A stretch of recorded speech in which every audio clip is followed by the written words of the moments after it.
My girlfriend admitted she only dated me for my salary. I found out my girlfriend was only dating me for my salary, a week before I was going to propose. Not even kidding. Ring was in my drawer. Custom made, 14K white gold, sapphire stone because she once told me she hated diamonds, too cliché, she said, sipping wine that I paid for on a rooftop I booked for her birthday. That was our thing, you know? Me paying. Her enjoying. Anyway, let me rewind a little so you understand just how deep this deception ran. Her name was Erica, and I met her at a friend's birthday party 2 years ago. She walked in wearing this crimson-red dress that honestly should have been illegal, not because it was revealing or anything, but because it stopped conversations. I was mid-sip of a craft IPA and choked when I saw her. We hit it off instantly. She was witty, well-read, had this husky laugh that made you want to tell a joke just to hear it again. She worked in digital marketing, or so she said. Drove a beat-up Mazda. Lived in a modest apartment with a roommate named Jess who always had purple hair and hated me for no apparent reason. And I was doing all right. I'm a software engineer. Not a tech bro, not flashy, just a guy who codes and stacks a pretty decent paycheck. I wasn't rich, but I had savings. No debt. A solid 401k. And I like nice things, good food, weekend trips, massages once a month. I wasn't a baller, but I was financially secure. Erica loved it. Or so I thought. At first, it was subtle. She never offered to split the bill, but I didn't mind. I was raised by a single mom who worked 2 jobs and still made my birthdays magical, so I guess somewhere deep down I liked the idea of treating someone. Especially someone who made me feel alive. But then it escalated. She wanted to try every trendy restaurant. Wanted to fly to Napa for a wine tasting experience. Said her back hurt all the time, so she started getting weekly massages and putting them on my credit card. Still, I told myself it was fine. I had the money. She was my girlfriend. That's what you do, right? You take care of your partner. She said she was saving up for grad school and didn't want to waste money on frivolous stuff. So, I became the financial buffer. Months rolled into a year. Then 2. I started thinking about proposing. And that's when it happened. One random Thursday night, I got off work late. I usually texted Erica before I left the office, but this time I didn't. Just felt like surprising her. She had told me she had a girls' night with Jess, so I figured I'd swing by with takeout and be the sweet boyfriend. I parked outside her place, balancing Thai food in one hand and my keys in the other. As I approached the door, I heard voices Erica and Jess. No big deal. Until I heard my name. He makes 6 figures and still apologizes when I make fun of his shoes, Erica said, laughing. Jess replied, well, you said yourself you're just sticking around until your student loans are paid off. He's basically your financial sponsor at this point. Yeah, Erica laughed, sugar daddy without the age gap. I froze. I wasn't supposed to hear that. My brain tried to justify it. Maybe it was a joke? Maybe they were drinking and just being sarcastic? But the tone wasn't joking. It was smug. Cold. I stood there like an idiot, holding pad thai and spring rolls, staring at the door like it would explain something. And then, something clicked. The weekend trips I always planned. The gifts she never reciprocated. How she never once asked about my work unless she needed something. How she started dodging intimacy the second I brought up kids or long-term plans. All the times she said I love you with a slight delay, like she was flipping a switch. This wasn't love. It was a business arrangement I never signed up for. I walked away that night without knocking. The food? I gave it to a homeless guy near the gas station. He said it was the best thing he'd eaten in months. I didn't sleep that night. The next morning, I took the day off. Called in sick. Stared at the ring for hours. Then I did something I'd never done before. I snooped. I know, it's wrong. But I needed the truth. I logged into our shared iPad. She used it sometimes for Netflix, and once I noticed her messages were synced to it. I hadn't looked before, I never cared to. This time, I did. And what I saw? Oh man. It was like peeling back a mask and seeing a stranger underneath. There were texts with Jess. Screenshots of my bank account when I left it open. Memes about dating dorks with deep pockets. Even a conversation with her ex, where she said, "He's not hot like you, but he's stable." Stability's kinda sexy, right? That's when I knew. She had never loved me. She loved what I gave her. The stability. The money. The comfort.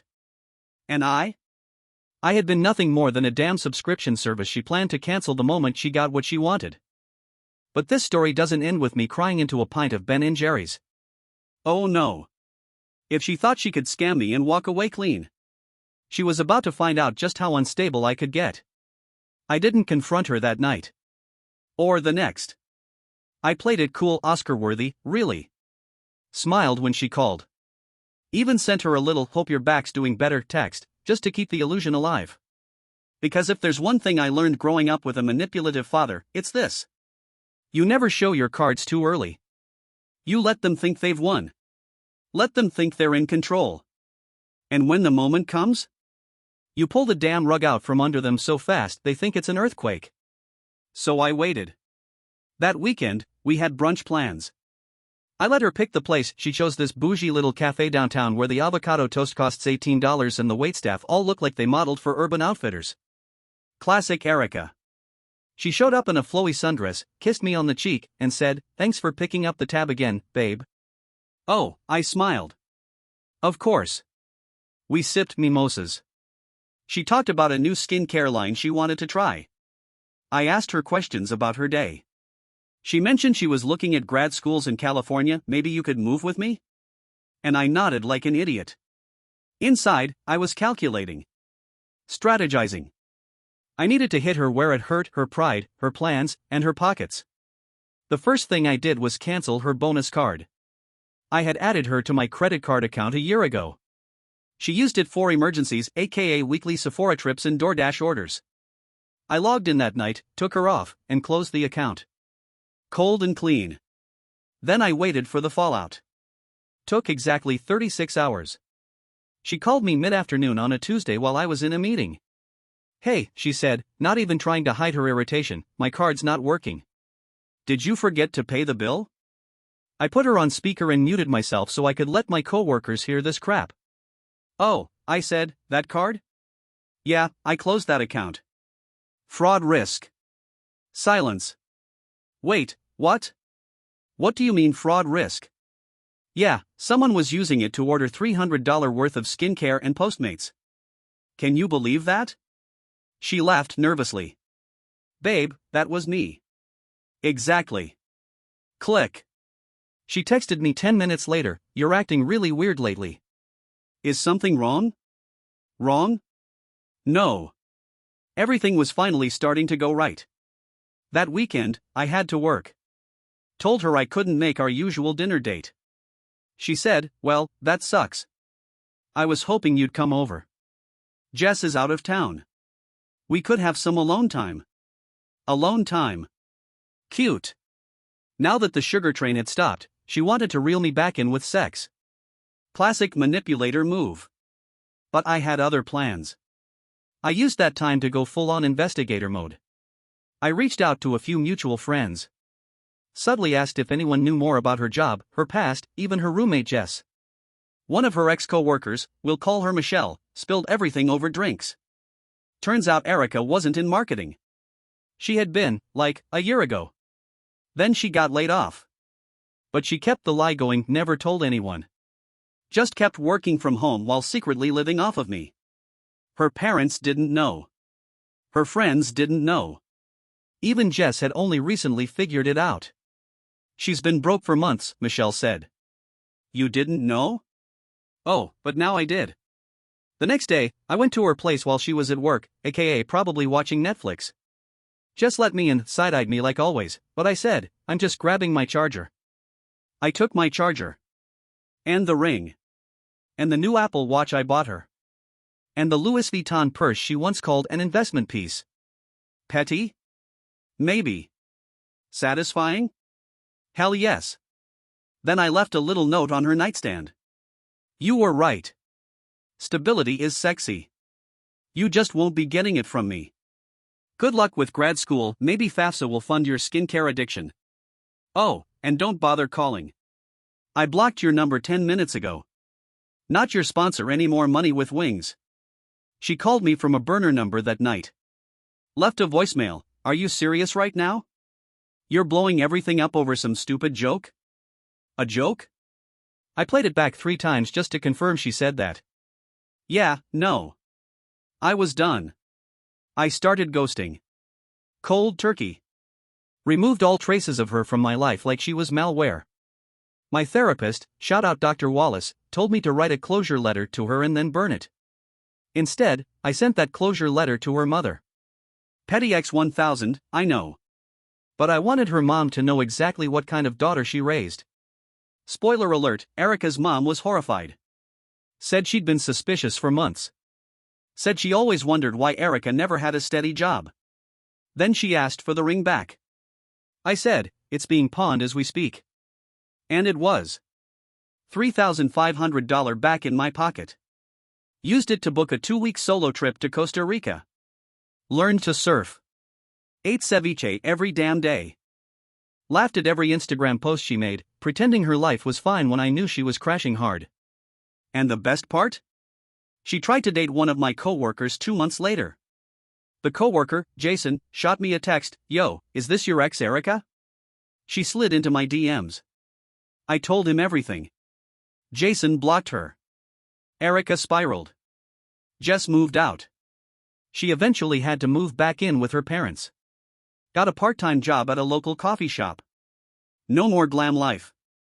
No more weekend trips. No more sugar daddy. She finally got the independence she never really wanted. And me? I got my peace. The worst part of the whole thing? It wasn't losing money. Or pride. Or even her. It was realizing how far someone will go to pretend they love you just to get what's in your wallet. But I'm better now. Smarter. Stronger. And the next woman I date? She'll be someone who actually gives a damn about me, not my salary. 3 months. That's how long it took for the carefully curated Instagram perfect version of Erica's life to completely fall apart. At first, she tried to play it off, new selfies, captions like self-care isn't selfish and glowing through the heartbreak nail polish, but the shine wore off fast. Especially once people started noticing she was posting from her childhood bedroom. Yeah, nothing screams glow up like floral wallpaper and a SpongeBob bedspread. Meanwhile, I was thriving. After Costa Rica, I hit a groove. Started cooking again. Started hitting the gym with a vengeance. My work life? On fire. Got a raise, picked up a side project with a startup, and even started mentoring junior devs. For the first time in years, I wasn't drained. I wasn't being leeched. And then Erica emailed me. Yup. She used her professional Gmail account. Subject line, "Can we talk?" I laughed so hard I had to close my laptop. But curiosity? It's a hell of a drug. So I read it. Hey. I know you probably hate me right now. And honestly, I don't blame you. I've been doing a lot of reflecting, and I realize how badly I hurt you. I was stupid. I took you for granted. I confused security for love, and I'm so sorry. I miss you. Then she added the kicker. I know I don't deserve a second chance. But I'd love to meet and apologize in person. Classic. It wasn't about love. It was about losing the safety net. I let the email sit there for 2 days. Didn't respond. Didn't delete it either. I wanted to see what she'd do next. She sent another. Just one coffee. I won't ask for anything. I just want to say what I should have said months ago. Now, let me pause here. I know what you're thinking. Dude, don't fall for it. And I didn't. Not really. But part of me wanted to see her. Not because I missed her. Not because I wanted closure. But because I wanted to watch her squirm. I wanted to see the lie die in her eyes when she realized she had no power over me anymore. So I agreed. We met at a coffee shop downtown, one of those indie places with mismatched furniture and drinks that cost way more than they should. She walked in wearing her sorry face. No makeup. Baggy hoodie. Hair in a bun. The whole "I'm humble now" look. I was already sitting with my laptop open and a green smoothie I ordered just to be annoying. "Hey," she said softly, like we were still something. I nodded. "You've got 10 minutes. She flinched, probably expecting the old me, soft, sweet, forgiving. Nope. That guy was 6 feet under, buried next to the $300 moisturizer I once bought her. She sat. "I just wanted to say I'm sorry," she began, eyes glistening. "I wasn't in a good place. I thought I needed stability, and I used you. I didn't mean to."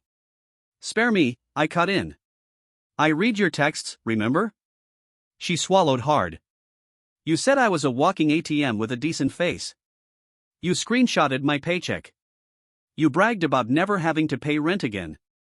Don't sit here and pretend you didn't know what you were doing." Tears welled up. "I know. I hate that version of me. I'm working on myself now." "Cool," I said. "So work on yourself." Alone. Silence. Then, like clockwork, she shifted gears. "I'm in a really tough spot right now. I lost my job. My parents are struggling. I don't have anyone else to talk to." There it was. The ask. Always hiding behind a tear-soaked apology. I stood up, grabbed my smoothie, and leaned in real close. "You did have someone," I said. "You just didn't love him, you loved what he could do for you." Then I left. Walked out without looking back. I got a text from her an hour later. "You didn't have to be so cruel." Cruel? You used me for 2 years like a human wallet, and I'm the cruel one? Nah. I blocked her again. This time for good. But the story doesn't end there. Because Erica's spiral? Oh, it got public. A few weeks later, someone tagged me in a Reddit post. It was on r/relationships, and I swear on my life it was her. She posted anonymously, but the details were too specific. "My ex dumped me after finding out I used to complain about his boring stability, but now I realize I lost a good man. Can I win him back?" The comments? Brutal. "Girl, you had a prince and you wanted a sugar rush. Sounds like you need a job, not a boyfriend." He dodged a gold-digging bullet. I laughed so hard I spilled coffee on my keyboard. Jess, her ex-roommate, saw it too and texted me, "Is this her?" LMFAO. We both knew.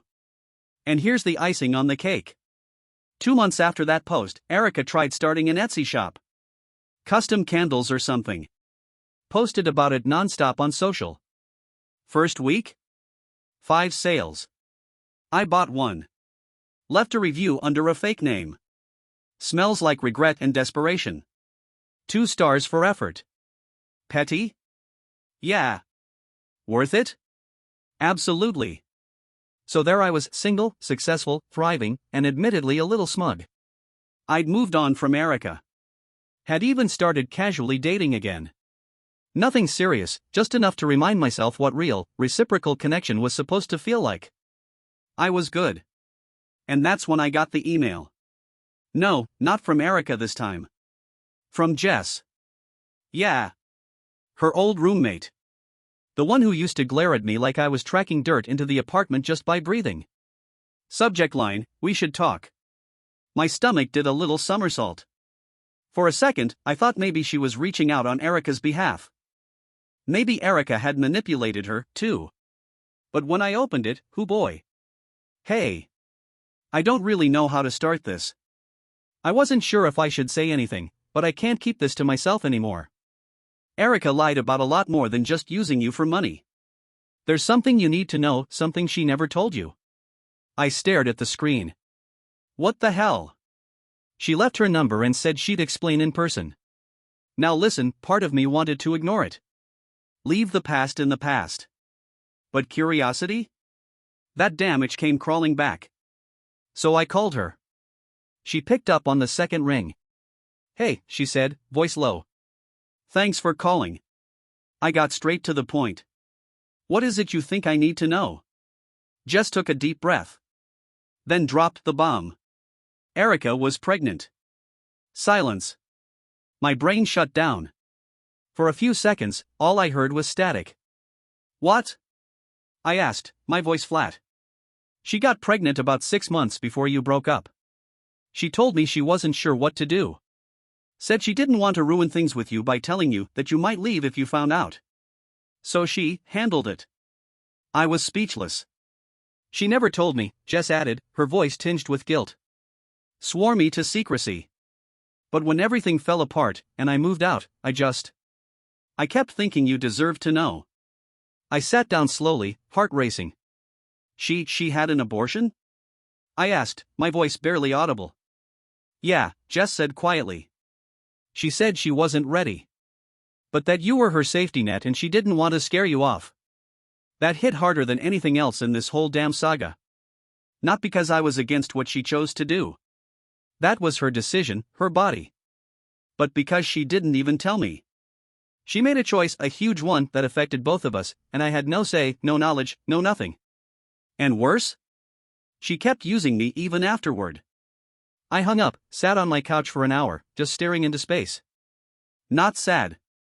Not angry. Just hollow. That night, I opened a folder on my laptop I hadn't touched in months. The proposal folder. Yeah, I'd kept it. Dinner plans. Ring specs. Playlist for the night. A damn itinerary. I'd been so close to building a life with someone who saw me as nothing but a checkbook and a backup plan. I deleted the whole folder. Then I poured myself a drink. It should have ended there. But it didn't. Because 1 week later, Erica showed up at my apartment. Yep. In person. I opened the door and nearly slammed it shut when I saw her. What the hell are you doing here? I just need 5 minutes, she said, eyes red, voice cracking. Please. I didn't move. Didn't say yes. Just stared. So she started talking anyway. Just told you, she said softly. Didn't she? I didn't answer. I wasn't trying to hurt you, she said. I was scared. I didn't want to trap you or pressure you. I was broke. Lost. I thought I could handle it on my own. I felt my jaw clench. You didn't even tell me. I know, she said. That's why I'm here. Not to beg. Not for money. Just to say it, I'm sorry. For everything. And here's the thing, she meant it. For the first time in the years I'd known her, she looked genuinely ashamed. Not manipulative. Not rehearsed. Just broken. I ruined the best thing I ever had, she whispered. I stood there, staring at this person I used to love. This person who lied to me, used me, erased me from decisions that changed both our lives. And still, part of me wanted to believe her. Wanted to hold on to the version of her I thought I knew. But the damage was too deep. I hope you get help, I said finally. But you need to leave now. She nodded. Then walked away. And this time, I didn't feel a damn thing. No anger. No sadness. No vindication. Just peace. After Erica left my doorstep, I closed the door and just stood there. In complete silence. I didn't cry. Didn't rage. I just breathed. And for the first time in a long damn time, I didn't feel like I was drowning in someone else's mess. I wasn't waiting for the next lie. I wasn't calculating how to fix someone who didn't even want to be fixed. I was free. But the weight of it all? It didn't just vanish overnight. For weeks after that, I had moments, flashes, where I'd randomly remember something. A joke we once shared. The way she used to hum when brushing her teeth. How she called my dog our baby, even though she never once walked him. And I'd feel this pang not for her, exactly, but for me. For the version of me that wanted it all to be real. I took a hard look at my life. What had I given up? My time. My energy. My money. But most importantly? Myself. See, when you're with someone who manipulates you like that, it's not just about what they take from your wallet. It's about what they take from your identity. I stopped doing things I loved. Skipped out on trips with friends. Put off promotions because I didn't want the stress while taking care of Erica. I become a caretaker in my own relationship. And that? That changes you. But now, I was rebuilding. And the universe, as it tends to do when you finally let go of the wrong people, started sending the right ones. One of them was Maya. I met her at a friend's game night. No frills. No Instagram-ready outfit. Just jeans, a hoodie, and this sarcastic energy that hit me like a cold drink on a hot day. She beat everyone at Uno and didn't even brag. Instead, she smiled at me and said, "You look like someone who overthinks his next move." She wasn't wrong. We started talking. Then texting. Then hanging out real, chill stuff. Coffee walks. Bowling. Movie nights with microwave popcorn and mismatched socks. And here's the difference. She offered to pay. Not once. Every time. If I bought dinner, she picked up dessert. If I cooked, she brought wine. And when I once tried to sneakily pay for a weekend getaway, she called me out. "I'm not here for your wallet," she said. "I'm here for you. Don't ruin this by trying to buy love." That stopped me in my tracks. Because suddenly I realized I was still healing. Still flinching at shadows Erica left behind. But Maya didn't care about any of that. She saw me, all of me, and stuck around anyway. One night, I told her everything. The Erica story. The betrayal. The fake apology. The pregnancy I never got to grieve. I laid it all out. And you know what Maya said? "That sucks." Then she added, "But it doesn't define you. What you do next. That's the real story." And damn, she was right. So I kept building. Started my own small software firm. Hired a few friends. Took on passion projects, stuff I actually gave a crap about. Volunteered on weekends. Went to therapy, not just for the past, but for the future I was finally ready to create. As for Erica? I heard bits and pieces. She moved cities. Tried a new job. Tried a new guy. Last I heard, she was bouncing between gigs and relationships, still searching for the security she once pretended to have with me. And maybe that's what she'll always do, search. But me? I stopped searching. Because I found something better. I found myself. And no one's taking that away from me again. So yeah. My girlfriend once admitted she only dated me for my salary. But now? Now I'm dating someone who loves me for the man I became after surviving her. And honestly? That's worth more than any paycheck ever was.